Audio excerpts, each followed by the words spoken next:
بسم اللہ الرحمن الرحیم۔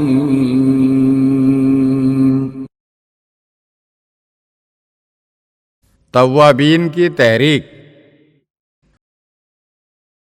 واقعہ کربلا کو ابھی کچھ ہی برس گزرے تھے کہ کوفے میں سلیمان ابن سرد کے مکان پر شیعیان علی کا ایک اجتماع ہوا، جس میں یہ طے پایا کہ ہم نے امام حسین علیہ السلام کی نصرت و مدد میں سستی اور کاہلی سے کام لیا، جس کے نتیجے میں آپ علیہ السلام اور آپ علیہ السلام کے انصار و اصحاب نہایت ہی مظلومانہ طریقے سے دشت کربلا میں شہید کیے گئے۔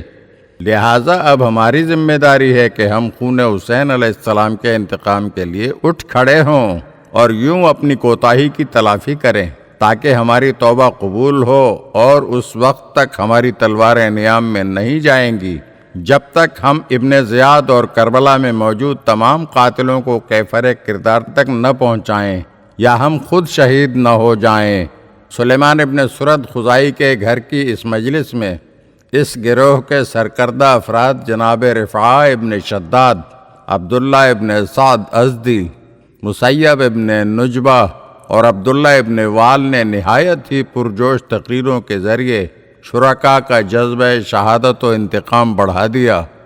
بالآخر اتفاق اس بات پر ہوا کہ بہت جلد ایک لشکر تشکیل دے کر نخیلہ کے مقام پر جمع کیا جائے تاکہ شام کی طرف انتقام خون حسین علیہ السلام کی خاطر روانہ ہوا جائے۔ آخرکار 5 ربیع الاخر 65 ہجری جناب سلیمان ابن خرد اپنے 4000 جانبازوں کو لے کر نخیلہ سے شام کی طرف روانہ ہوئے۔ سب سے پہلے ان لوگوں نے کربلا پہنچ کر قبر امام حسین علیہ السلام کی زیارت کی۔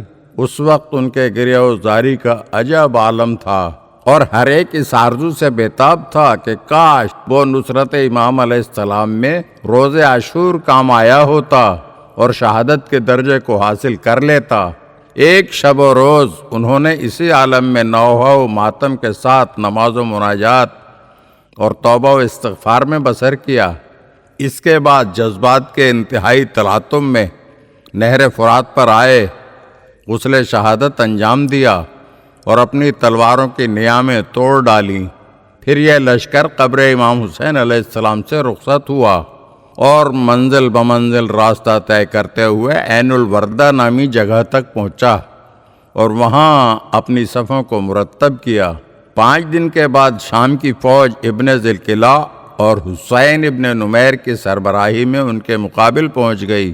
اب سلیمان ابن سرد نے آخری انتظامات پر ایک نظر کی اور اپنے ہمراہیوں سے کہا، اگر میں اس جنگ میں مارا جاؤں تو مسیب کو میرا جانشین سمجھنا، اور اگر وہ بھی قتل ہو جائیں تو عبداللہ ابن سعید ابن نفیل، اگر وہ بھی شہید ہو جائیں تو عبداللہ ابن وال امیر لشکر ہوں گے، اور اگر وہ بھی شہید ہو جائیں تو رفاعہ ابن شداد کو امیر بنانا۔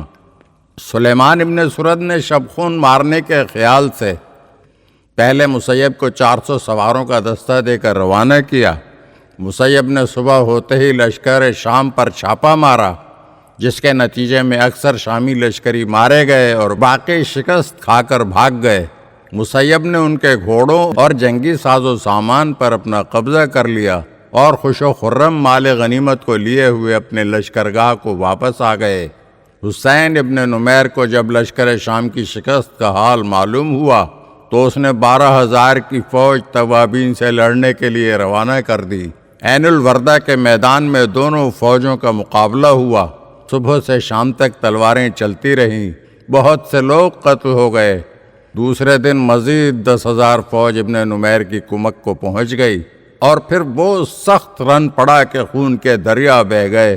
اسی کشمکش میں ایک تیر سلیمان ابن سرد کے سینے پر آ لگا اور اسی وقت ان کی روح پرواز کر گئی۔ پھر مسیب نے لشکر کی کمان سنبھالی اور فوج کو آگے بڑھنے کا حکم دیا اور بے شمار شامیوں کو تہہ تیغ کیا۔ کچھ دیر بعد وہ بھی شہید ہو گئے اور عبداللہ ابن سعید ابن نفیل سرداری کے لیے آگے بڑھے اور شدت کے ساتھ جنگ کی۔ کچھ دیر بعد وہ بھی شہید ہو گئے تو عبداللہ ابن وال سردار لشکر بنے۔ شام کے وقت تک یہ بڑی جانفشانی سے لڑتے رہے آخر کار یہ بھی شہید ہو گئے۔ پھر رفاع ابن شداد نے فوج کا علم سنبھالا۔ رات ہو گئی تھی، طرفین کے لوگ اپنی اپنی جگہ پر واپس گئے۔ 4000 میں سے اب رفاع ابن شداد کے ساتھ کل 70 آدمی رہ گئے تھے۔ مصلحت یہی تھی کہ مقابلہ چھوڑ کر کوفے کو واپس ہو جائیں۔ پھر انہوں نے اسی جنگی حکمت عملی کو اختیار کر لیا اور کوفے کو واپس ہو گئے۔ اگر آپ ہمارے چینل کی نئی ویڈیوز دیکھنا چاہتے ہیں تو ہمارے چینل کو سبسکرائب کریں اور گھنٹی کے بٹن کو دبائیے تاکہ ہر آنے والی ویڈیو آپ کو جلد موصول ہو سکے۔ اور ہاں، لائک اور شیئر ضرور کیجیے اور اپنے قیمتی کمنٹ سے ہمیں آگاہ کیجیے۔ شکریہ۔